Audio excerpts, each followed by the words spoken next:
자, 추석 연휴가 마무리됐고요. 이제 본격적인 가을 이사철이 시작됩니다. 많은 분들의 관심은 지난 9.13 대책과 연휴 직전 발표된 공급 대책 이후에 집값이 과연 어떻게 움직일지에 대한 전망입니다. 우선은 일단 대책의 과열 분위기는 진정되는 양상입니다. 네, 전문가와 함께 서울 집값 전망 또 실수요자와 다주택자들 현 시점에서는 어떻게 대응해야 할지 전략을 좀 세워보겠습니다. 건국대 부동산학과의 심교원 교수입니다. 어서 오세요. 안녕하십니까. 네, 반갑습니다. 21일 발표됐던 공급 대책, 일단 교수님께서는 전반적 평가 어떻게 하시는지 먼저 여쭤보겠습니다.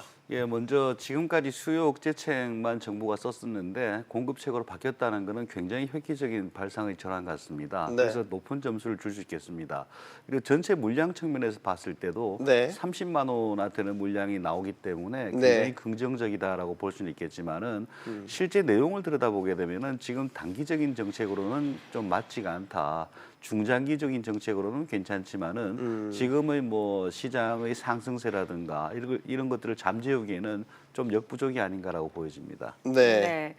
사실 이번 공급 대책의 최대 쟁점은 이제 서울의 그린벨트 해제 여부였던 것 같은데 예. 뭐 그 내용 포함되지 않았거든요. 예, 그런데 예. 지금 계속해서 정부와 서울시 간의 갈등이 예, 있는 상황이지 그렇죠. 않습니까? 어떻게 보십니까? 실제 그린벨트는 굉장히 중요하다고 볼 수 있겠습니다. 예. 과거 한 20, 30년을 보게 되면은 우리나라 신규 주택 물량의 적게는 50%, 많게는 한 60% 정도가 공공택지에서 나옵니다. 공공택지 예외 이제 기존 시가지에서 이제 빈 땅이라든가 재개발로 나오는 물량은 많아도 50%가 되지 않습니다. 그래서 빨리 공급하기 위해서는 이제 공공택지가 필요하고 현실적으로 가능한 공공택지는 이제 그린벨트 외에는 없는 상황입니다. 네. 그래서 정부 입장에서도 30만 원으로 공급하겠다 그러면은 그린벨트가 반드시 포함되어야 하는데 최근에 뭐 국회의원이 뭐 미리 자료를 유출했다라든가 네. 그런 것들의 갈등들이 불거지면서 이번 네. 대책에서는 빠졌습니다. 일단 이번 대책에는 빠졌지만 글쎄 김현미 장관은 계속해서 집권 예. 해제할 가능성도 열어두는 그런 발언도 그러게요. 해서요. 예. 여러 가지 지금 뭐 시장에서는 분석, 해석, 전망들을 낳고 있는 그런 상황인 것 같습니다. 근본적인 질문은 그러면 그린벨트 해제가 정말 뭐 만약에 전격적으로 한다고 가정을 해보죠. 그러면 서울 집값을 잡는데 정말 지켜약이 될 수 있을 것이냐? 여기에 대한 질문을 드린다면 어떻게 답하시겠습니까?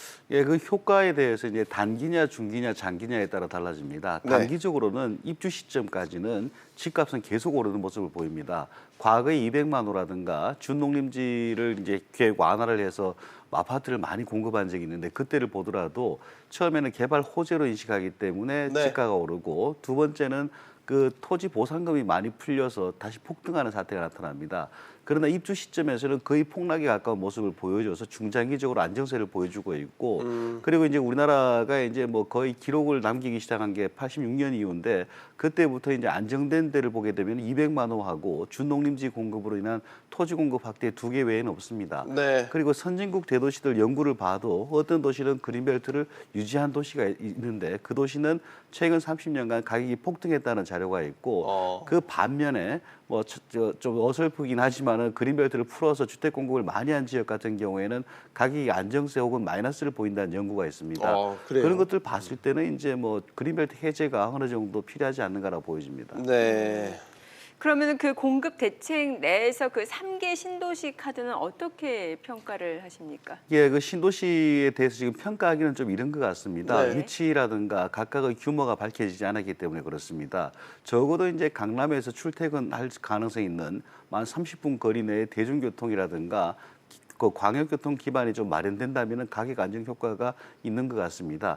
최근에 몇몇 연구 결과를 봐도 강남에서 출퇴근이 가능한 거리에 공급이 되면은 강남 집값이 영향을 받는 것으로 나타나고 있습니다. 네. 그래서 그런 지역에 공급을 좀 하되 문제는 이제 과거에처럼 뭐 단순하게 임대 단지만 크게 짓는다라든가 이렇게 할 경우에는 오히려 출퇴근이 더 힘들어지고 그리고 과거에 보금자리라든가 이런 것 할 때는 보면은 그 원가를 낮추기 위해서 광역교통을 거의 공급을 하지 않았습니다. 그래서 교통난이 더 가중되는 경향이 있었는데 이런 것들을 극복해서 좀 한다면은 어느 정도 좀 괜찮지 않을까라 보여집니다. 그러니까 말씀 주신 내용을 보게 되면 과거 그 2기 신도시가 미분양 사태가 예. 났던 이유가 뭐 그런 말씀 주신 이유 때문에 이기 신도시하고 조금 차이가 있습니다. 예. 이기 신도시 미분양은 이제 거의 한 30km, 40km권에 많이 지었습니다. 예. 물론 이제 판교라든가 위례같이 시가지에 붙어 있는 지역이 있지만은 동탄이라든가 네. 검단이라든가 양주라든가 너무 먼 곳에 짓지 않았나라고 보여집니다. 그리고 방금 말씀드린 것은 그린벨트를 해제해서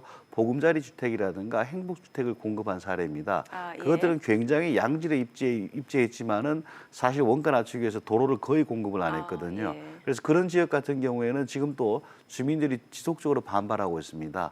과거처럼 교통 대책도 없이 또 주택을 지을 것이냐. 그리고 또 이제 그 임대단지만 그렇게 짓게 되면은 그 지역 전체가 어떻게 될 것이냐. 집값 하락을 우려하는 그런 원성들도 많고 실제로 지역 주민들이 조직적으로 반발하고 있는 곳들도 많이 나타나고 있습니다. 네. 앞서 해외 사례도 언급을 해주셨고요. 지금 나온 공급 계획이 단기적인 효과는 뭐 예. 약할 것이다라고 이제 보셨기 때문에 예.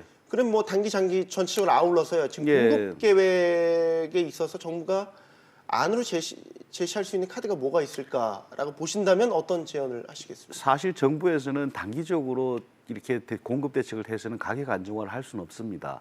그래서 이제 중장기적으로 봐서 계속적으로 공급을 해왔어야 되는데 최근에 그 공급을 멈춘 것이 가장 큰 원인이고 그런데 네. 이제 입주 시점이 되면은 가격이 폭락하게 됩니다. 네. 과거 200만 원라든가 그리고 최근에 이제 2008년만 하더라도 특정 지역에 한 2만 원 정도만 공급되면은 가격이 마이너스를 보인 곳들도 꽤 있습니다. 그렇기 때문에 이제 대형으로 위치가 좋은 곳에 공급이 된다면은 마이너스 효과를 볼 수 있고 그리고 이제 앞으로 경기가 좋다 나보다에 상관없이 뭐 랜드 뱅킹 개념이라고 또 표현을 하는데 정부는 일정 정도의 물량을 계속 가지고 있으면서 시장 가격 조절용으로 사용하는 그런 식으로 좀 운영이 필요합니다. 저희들이 이 분야에서 한 20년 전부터 그런 얘기가 나왔고 정부에서도 대책을 만들었는데 네. 당장의 이익에 급급해서 이제 경기가 좋을 때는 많이 공급하고 경기가 안 좋을 때는 공급을 줄여서 부동산 사이클을 더 왜곡시킨 경향들도 많습니다. 네. 그러니까 지속적인 공급이 필요했었다라는 예, 말씀이시군요. 그렇습니다. 만약에 뭐 재건축 재개발 규제를 대폭적으로 완화하는 방향으로 틀게 된다면 단기적으로도 효과 있는 거 아닙니까, 교수님? 예, 그것도 그렇습니다. 네. 재건축 재개발 같은 경우에는 뭐 향후 몇 년 내에 분양이 가능하고 네. 뭐 한 3, 4년 내에 입주가 가능하기 때문에 굉장히 좋은 수단이긴 합니다. 근데 재건축 재개발은 이제 멸실 물량이 항상 있기 때문에 네. 실제 주택 증가 효과는 그리 크지는 않습니다. 특히 이제 재개발 같은 경우에는 과거에 살던 세대수하고 재개발 이후에 살던 세대수를 비교해 보면은 네. 큰 차이는 나지 않습니다. 그래서 실제 주택 공급 효과는 그리 크지 않기 때문에 물론 재개발 재건축도 계속적으로 추진을 해야 되는 것이긴 하지만은 뭐 공급에 있어서는 그리 크지가 않다라고 보여집니다. 그리고 이제 이번 정부 정책이 이제 크게 세 가지가 있는데 첫 번째는 이제 그린벨트라든가 신규 택지를 하는 게 있고 두 번째는 신혼 희망타운 네. 그리고 마지막이 이제 도심 내의 공급 증대입니다. 근데 정부의 도심 내 공급 증대 방안을 보게 되더라도 재개발 재건축은 손을 대지가 않고 이쪽에 이제 투기가 몰렸다라고 보는 것이죠. 소규모 정비 사업이라든가 뭐 필지별 개발 사업을 권장하고 있기 때문에 이것들이 이제 가시화돼서 체감하기에는 굉장히 좀 요원하지 않을까라고 보여집니다. 네. 자, 이제 전반적인 집값에 대해서 좀 여쭤볼게요. 예. 뭐 구체적으로 얘기를 하자면 서울 집값이 예. 맞을 것 같은데 뭐 이번 추석 연휴 때 많은 분들이 모여서 사실 가을철은 이사 수요가 많다 보니까 이 집값, 부동산 시장에 대해서 많이들 얘기를 하셨을 것 같은데 지금 전반적으로 이제 뭐 세무조사도 한다고 하고 고강도 세금 폭탄이 예정이 되어 있기 때문에 오히려 전세 사시는 분들은 이러다가 그 집주인의 세금 폭탄이 나한테까지도 뭐 보증금을 올려달라는 식으로 전가되지 않을까라는 부담 때문에 집을 또 빨리 사야 되는 거 아닌가라는 생각이 들 수도 있을 것 같거든요. 전반적으로 이제 이번 대책으로 인해 가지고 뭐 9.13, 9.21 대책 두 가지 수요와 공급 대책이 나왔는데 뭐 가격이라든가 거래 같은 건 거의 멈출 가능성이 높습니다. 그리고 그 직전에 보여줬던 주간 상승률이 0.9%를 넘었는데 이것들은 연간으로 환산하면은 거의 한 150% 이상 상승하는 효과입니다.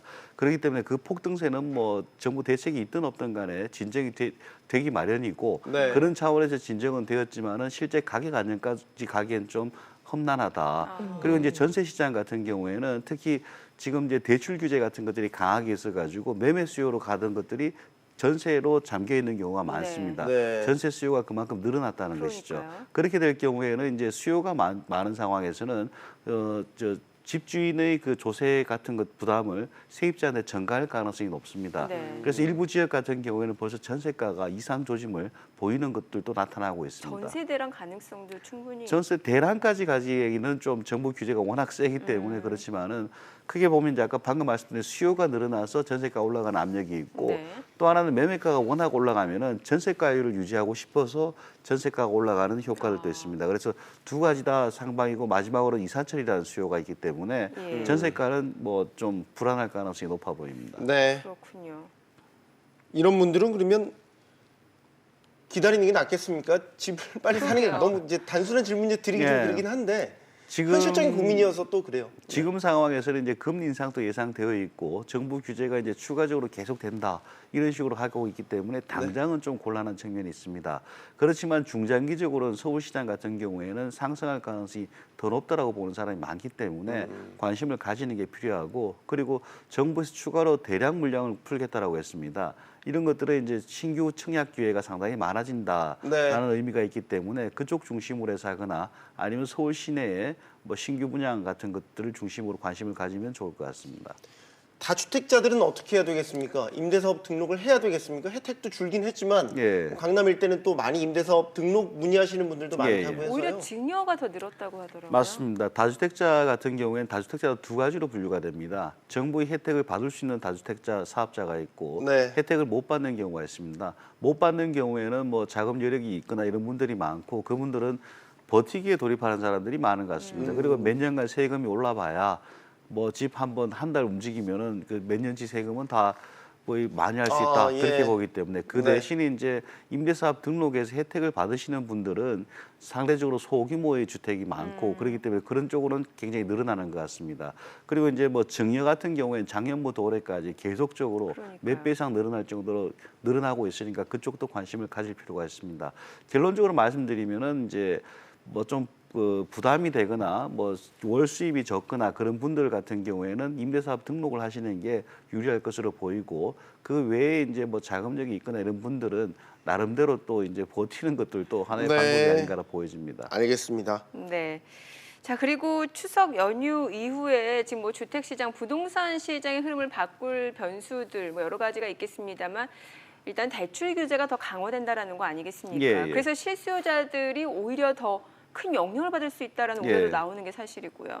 실제 대출 규제 같은 경우에 선진국에서도 거의 쓰지 않는 수법입니다. 특정 네. 지역의 집값을 잡기 위해서 그걸 했다는 건 굉장히 큰 카드를 꺼내낸 거고 근데 과연 이것이 집값 잡는 데 효과가 있겠느냐라고 봤을 때 최근에 강남의 자산가들이 주택을 구입할 때 대출을 끼지 않고 사는 사람이 굉장히 많이 늘었습니다. 이걸 봤을 때는 강남발 집값을 상승을 잡기엔 역부족이다라고 보여지고 그 반면에 우리 서울시 전체가 이제 LTV가 40%로 묶여 있습니다. 네. 그러니까 이제 신혼층이라든가 사회초년생 그리고 이제 실수요자 같은 경우에 주택을 구입하고 싶어도 구입 못하는 그러니까요. 그런 상황이 벌어져서 양극화가 더 심해지는 게 아니냐라고 볼 수 있겠습니다. 네. 그래서 적어도 실수요자라 그러면은 이런 대출 규제도 어느 정도 좀 열어주는 게 필요하지 않나라고 보여집니다. 네. 대출 규제 뭐 가장 강력한 효과가 있긴 하겠지만 잘못 쓰게 되면 자칫 선의 피해자가 많이 양산될 수 네. 있다는 것 계속해서 전문가들이 지적을 하고 있는 부분이죠. 금리 인상 오늘 미연준이 이제 금리 예, 예. 추가 인상했습니다. 연내 한 번 정도 더 예상이 되고 있고 예, 예. 한국은행 고민은 더 깊어졌다라고 하고요. 11월에 우리도 금통위에서 금리 인상할 가능성이 점점 더 높게 점쳐지고 있는 상황입니다. 부동산 시장에도 분명히 고려해야 될 변수가 아닌가 싶어서요. 예. 금리 인상 같은 경우에 거의 모든 연구에서 부동산 가격을 끌어내리는 효과가 있다는 게 거의 증명이 되고 있습니다. 네. 근데 우리나라 같은 경우에는 금리 인상 시점에 집값은 항상 올랐습니다. 다른 거시경제 변수가 워낙 좋고 뭐 호황인 상태가 지속되다 보니까 네. 올랐는데 실제 요번 같은 경우에는 경제 성장률 자체가 좀 불안한 성장률은 낮추면서 금리는 올려야 되는 이런 그런 상황이라서 아마 금리 인상 효과가 크게 미칠 것 같습니다. 그리고 금리 인상이 오르기 전에 벌써 작년하고 올해 사이에 한 1%포인트가 올랐습니다. 네. 기준금리 같은 경우에는. 네. 근데 만약 기준금리를 인상하면은 추가로 인상되어서 부담이 될 것이고 한 두어 번 정도 인상하게 되면은 하우스푸어라든가 이런 것들도 나타날 가능성이 있기 때문에 조금은 좀 지켜봐야 되는 게 아닌가 싶습니다. 그리고 그 효과 자체도 중산층이라든가 자산가들한테는 효과가 거의 없고 특히 저소득층이나 서민층 같은 경우에 부담이 가계부채가 몰려있는 특성이 있기 때문에 네. 정부에서 금리를 만약 올리더라도 그런 계층에 대해서는 어떻게든지 보호하는 대책을 마련해야 될 것으로 보입니다. 그러니까 기존에 예를 들어 변동금리로 장기로 대출을 받았던 분들은 지금 금리 인상에 상당히 부담을 느끼실 분들이 많이 있을 예. 것 같아서요. 근데 그런 부분은 상당히 많이 해소됐습니다. 최근 한 몇 년 사이에 원리금 상환으로 거의 다 바뀌었고 네. 고정금리 비율도 과거에 뭐 한 5% 10%였는데 지금은 한 40% 이상이 고정금리로 가 있거든요. 네. 그래서 그런 충격 자체는 뭐 그리 크진 않을 것 같지만은 저소득층한테 그 피해가 클 것이기 때문에 조심해야 될 것 같습니다. 네. 알겠습니다. 자, 건국대 심교원 교수였습니다. 오늘 감사합니다. 잘 들었습니다.